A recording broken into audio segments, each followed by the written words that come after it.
Hello ladies and gentlemen, welcome back to Uncle Matt's Cookery Lessons. I'm going to do something incredibly simple. I'm going to make these little confit tomatoes. They're really lovely. Look at them. Tomatoes.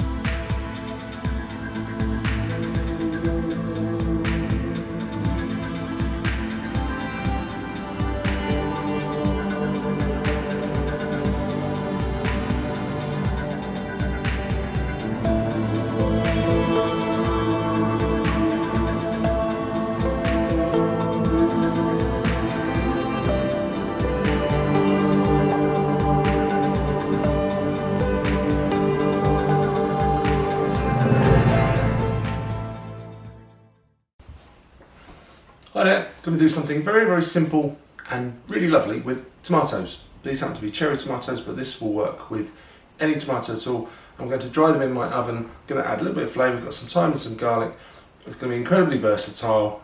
This is one of the most easy things you will ever make. It's really not really even cooking, it's just cutting some stuff up and popping it in a very low oven and then going about your day, and then a few hours later you have these wonderful things. And that's it.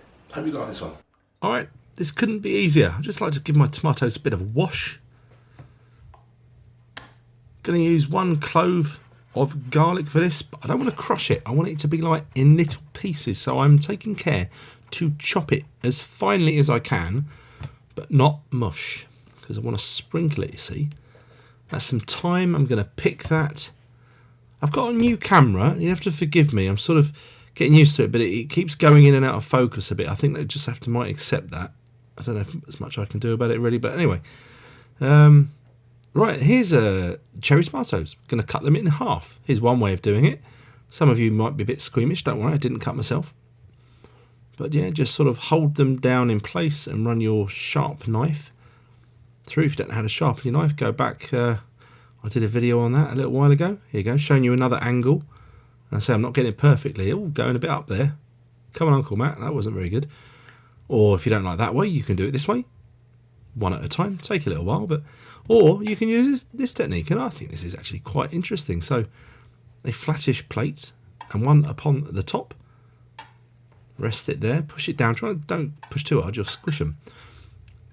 And then yeah, a longish knife you need, obviously sharp, and just yeah, cut through them that way, and the knife does the business for you. It's one of those, I suppose, interesting kitchen hacks that when people see for the first time, they go, oh, that's interesting, isn't it? Look at that, they're all cut in half. So that might be the best way of doing it, I suppose. Anyway, you can decide which way you want to do it. But in half they must be. And now we must arrange them on a baking tray. I've got a bit of foil on there, but a bit of baking parchment will be fine, doesn't really matter. But they must all be facing upwards like that, flat side up. So be a little bit pedantic here, take your time, get them all like that. And now we're going to add the seasonings. So, generous amount of freshly cracked black pepper. That is some flaky sea salt from the town of Malden in Essex. That is some picked thyme. You saw me do that. Here goes the garlic. You see what I mean about it being chopped and not sort of smushed. Sort of shaking it on from a height so it scatters evenly. And lashings of extra virgin olive oil. Ready for the oven. Go off, do what you need to do, walk your dog. Can't go to the pub, they're all closed. Oh, God. They need to open pubs again. And there, 4 hours later, there you go. That's as much as I wanted to reduce them. Oh, look at that. Oh, nice. Washed a jar. Never throw away your jam jars, guys. You know, all these things, you can use them again. That's proper recycling. And there you go. Top that up with a bit of olive oil. And I thought, wow, to make it look nice, bit of thyme. Get a bit of garlic, smash that, and pop that in there as well. This would make a really ideal gift if you wanted to do hampers for people. You know, it'd be one thing to stick in there. There you go. Pop those in your fridge. Now I thought it'd be a bit of a short video if I just did that. So show you a couple of ways we might want to use these. So that's my lovely sourdough. Just giving it a char grill with some olive oil in it. That's right, folks. That's bruschetta that we're doing there. They look, oh, my new camera's so nice. Oh, apart from this bit, totally out of focus. Come into focus. There it is. And so yeah, let's sort out a couple of toppings. So I thought, wouldn't it be nice to have bruschetta but with sun-dried tomato? Sorry, not sun-dried, oven-dried tomato, semi-dried, or tomato confit if you want to sound all fancy about it. mixed into it. Yeah, so a bit of onion. I know it should have garlic in it, proper bruschetta, but there's garlic in with the tomatoes, you see, so I didn't worry about it. Bit of parsley. And we're going to pop that in a bowl, and I'm going to mix in some of these really lovely, super sweet, concentrated, semi-dried or confit tomatoes. Oh, it just sings of the summer, doesn't it? This is another idea. That's a green bean and shallot salad that my lady loves. So I make that for her all the time. And I thought, yeah, they'll be nice in there. And yeah, avocado on toast. How posh is that? Oh. And I thought, yeah, well, we'll present this nicely. So we'll do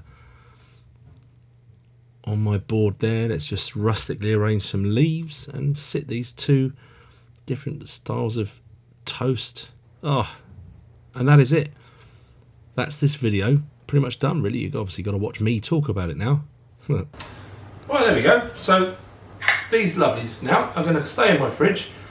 I mean, they would last up to, well, at least a month, maybe a couple of months, I would have thought.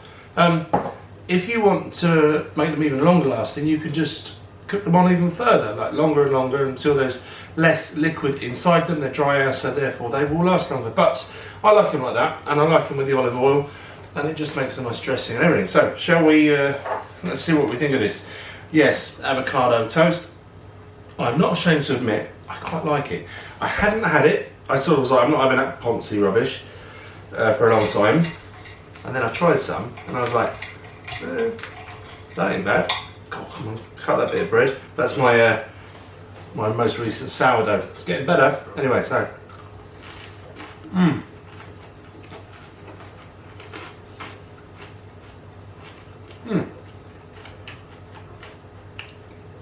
Yummy. And these tomatoes. They're like a tomato explosion going on in your mouth. It's really lovely. Right then.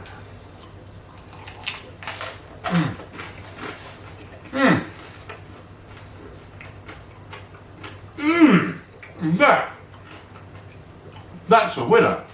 Never tried that before. Oh, it's lovely. Fresh tomato and the sun-dried tomato together, or sun-dried, oven-dried. Oh, beautiful.